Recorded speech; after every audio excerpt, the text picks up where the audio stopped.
नमस्कार, जय श्री कृष्णा।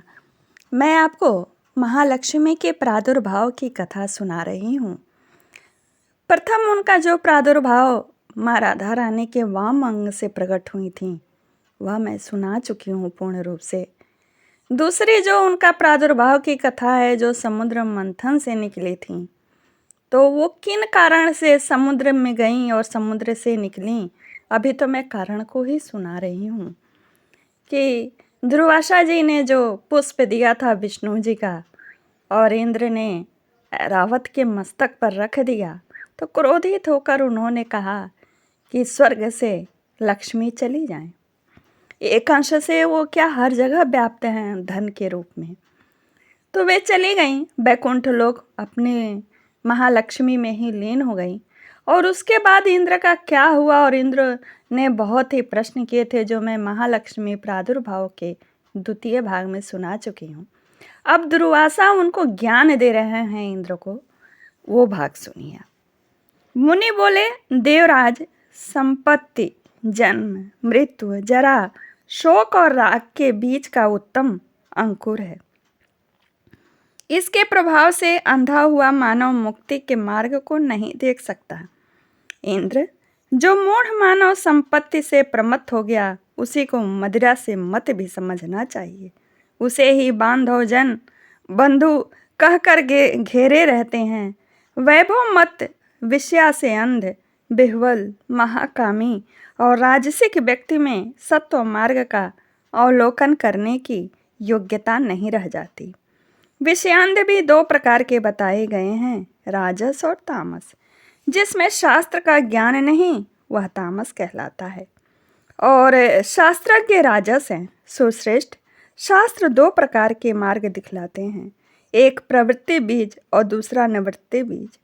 पहला जो प्रवृत्ति मार्ग है, उसके भीतर दुख ही दुख भरे हैं, परंतु प्राणी उस पर स्वच्छंद प्रसन्नतापूर्वक तथा सर्वदा निर्विरोध होकर उसी प्रकार पैर रखते हैं, जैसे मधु का लोभी भौरा सुख मानकर क्लेश के साथ पुष्पों में आ गिरता है।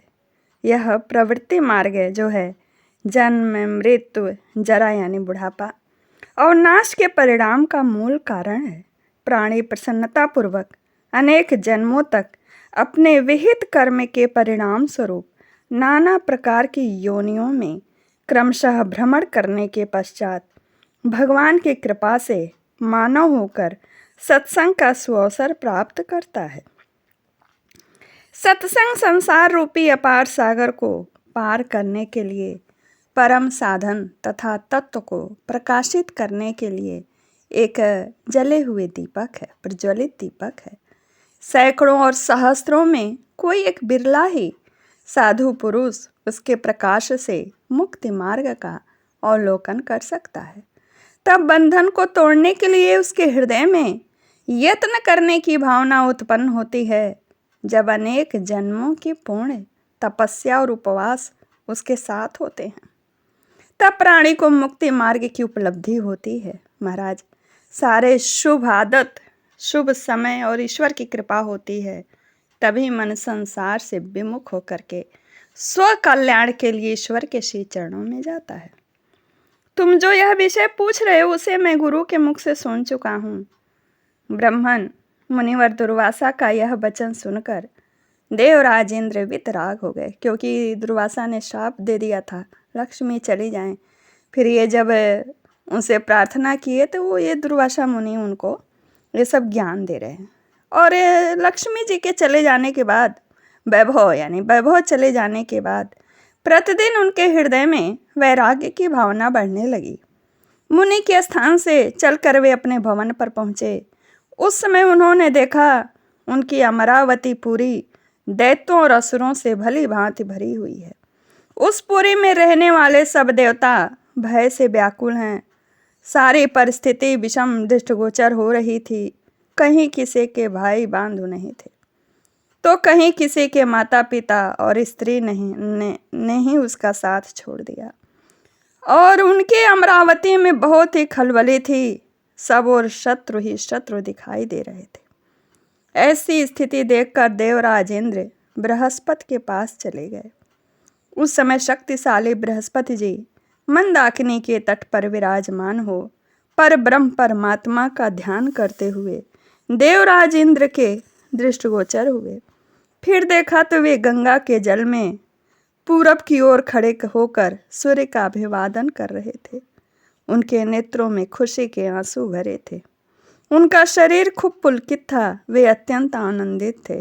वे परम श्रेष्ठ, गांभीर्य संपन्न, धर्मात्मा, श्रेष्ठ पुरुषों से सेवित, बंधु वर्ग में आदरणीय, भातृ समुदाय में ज्येष्ठ तथा देव शत्रुओं के लिए अनिष्टकारी गुरुवर जी जो बृहस्पति जी वे मंत्र जप रहे थे।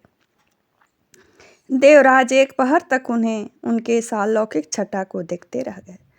तत्पश्चात उन्हें ध्यान से उपरत देखकर यानी ध्यान से जब वो गुरु महाराज हटे तो ये प्रणाम किए और उनके चरणों में मस्तक झुकाए और बड़े ही उच्च स्वर में रोने लगे, क्योंकि अमरावती में तो दुख ही दुख था। तदंतर दुर्वासा जी के द्वारा दिए गए शाप के संबंध की सारी बात इंद्र ने बृहस्पति जी को बताई।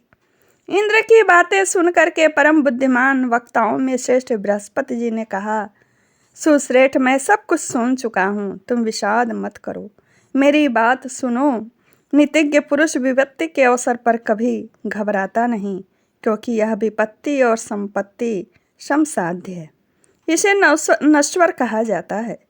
यह संपत्ति और विपत्ति अपने ही पूर्व जन्म के किए हुए कर्म का फल है। उसी के अधीन होकर स्वयं कर्ता फल भोगता है। प्रायः संपूर्ण प्राणियों के लिए प्रत्येक जन्म में यही शाश्वत नियम है। चक्र की भांति वह सदा घूमता रहता है। जिस प्रकार कुशल कुंभकार दंड, चक्र, शरा और भ्रमण के द्वारा क्रमशः मिट्टी से सुंदर घट का निर्माण कर लेता है, उसी प्रकार विधाता कर्म सूत्र से प्राणियों को फल प्रदान करते हैं। इसलिए हे देवराज, जिनकी आज्ञा से इस जगत की सृष्टि हुई है, उन भगवान नारायण की ही तुम उपासना करो। ये प्रभु त्रिलोकी में विधाता के भी विधाता, रक्षकों के रक्षक, सृष्टा के सृष्टा, संहारता के संहार करता तथा काल के भी काल हैं। जो पुरुष महान विपत्ति के अवसर पर उन भगवान मधुसूदन का स्मरण करता है, उसके लिए उस विपत्ति में भी संपत्ति की ही भावना उत्पन्न होती है। ऐसा भगवान शंकर ने आदेश दिया है। नारद इस प्रकार कहकर तत्वज्ञानी बृहस्पति जी ने देवराज इंद्र को हृदय से लगा लिया और शुभाशीर्वाद देकर उन्हें पूर्ण रूप से सारी बातें समझा दी। अब अगले भाग में हम आपको बताएंगे महाभगवती का, लक्ष्मी का समुद्र से प्रकट आविर्भाव। नमस्कार, जय श्री कृष्ण।